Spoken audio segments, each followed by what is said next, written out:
Amit Shah deep fake video కేసుపై Telangana high court stay విధించింది. తదుపరి విచారణ చేయవద్దని హైకోర్టు ఆదేశాలు జారీ చేసింది. ఇప్పటికే ఈ కేసులో 5గురిని అరెస్ట్ చేశారు హైదరాబాద్ సైబర్ క్రైమ్ పోలీసులు. తదుపరి విచారణను 4 వారాలకు వాయిదా వేసింది తెలంగాణ హైకోర్టు.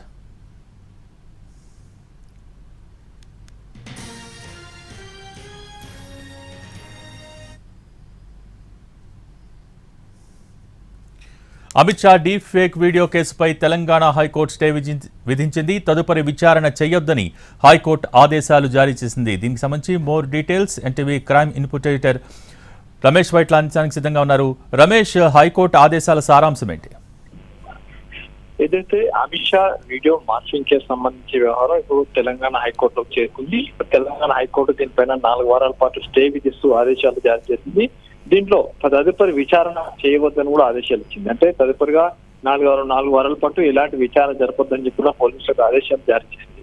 మరోవైపు చూసినట్లయితే ఈ వీడియో సంబంధించి ఇప్పటికే Congress media social media cell సంబంధించిన 5గురిని ఈ రోజు పోలీసులు అరెస్ట్ చేసి రిమాండ్ కు తరలించారు. వాళ్ళని కోర్టులో హాజరుపరచగా 5 కూడా బెయిల్ మంజూరు చేసింది నాంపల్లి కోర్టు. అయితే ఈ 5 ప్రస్తుతానికి వాళ్ళు కూడా అండర్ గ్రౌండ్ కు వెళ్ళిపోవడం జరిగింది. అయితే ముఖ్యంగా చూసినట్లయితే తమకు వచ్చిన వీడియోని తాము ట్విట్టర్ హ్యాండిల్స్ లో పోస్ట్ చేశామని చెప్పి అటు పోలీసులకు 5గురు social media cell Congress social media cell ప్రతినిధులు చెప్పడం జరిగింది. ఆ మేరకు పోలీసులు కోర్టు కూడా చెప్పడం జరిగింది. అయితే దీంట్లో ఎప్పుడు కూడా మేము మార్పింగ్ చేయలేదు, మేము ఎక్కడ కూడా దీన్ని ట్యాంపరింగ్ చేయలేదు, ఆ వీడియోని ఎక్కడో డిస్ట్రిక్ట్ తయారు చేయలేదు, మాకు వచ్చిన వీడియోస్ ని మాత్రమే సోషల్ మీడియాలో తాము పోస్ట్ చేశామని చెప్పి కూడా అటు కాంగ్రెస్ సోషల్ మీడియా ప్రతినిధులు చెప్పడం జరిగింది. ఆ మేరకు 5గురిని అరెస్ట్ చేసి రిమాండ్ కు పంపించారు. వాళ్ళకు బెయిల్ కూడా మంజూరు కావాలి. దీనిపైన హైకోర్టును ఆశ్రయించినప్పుడు హైకోర్టు ఈ మేరకు 4 వారాల పాటు స్టే విధిస్తూ తదుపరి విచారణ చేయవద్దని కూడా పోలీసులకు ఆదేశాలు జారీ చేసింది. కాబట్టి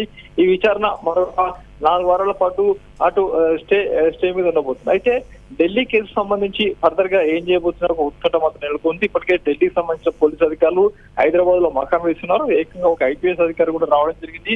ఈ కేసులో కీలకంగా ఉన్న కాంగ్రెస్ సోషల్ మీడియా ప్రతినిధుల్ని అరెస్ట్ చేద్దాము, లేకుంటే వాళ్ళ మీద చర్యలు తీసుకున్న వాళ్ళకి ఇప్పటికే నోటీసులు ఇవ్వడం జరిగింది. నోటీసులు ఇచ్చి అటు 1వ తేదీ హాజరు కావాలని చెప్తే వాళ్ళు కొంత సమయం కావాలని అడగడం జరిగింది. అయితే ఈ కేసు సంబంధించి ఢిల్లీకి సంబంధించి ఏం జరగబోతున్న ఒక ఉత్కంఠ మాత్రం నెలకొంది. అయితే ఇప్పటికైతే హైదరాబాద్ తెలంగాణ హైకోర్టు మాత్రం స్టే విధిస్తూ ఆదేశాలు జారీ చేసింది.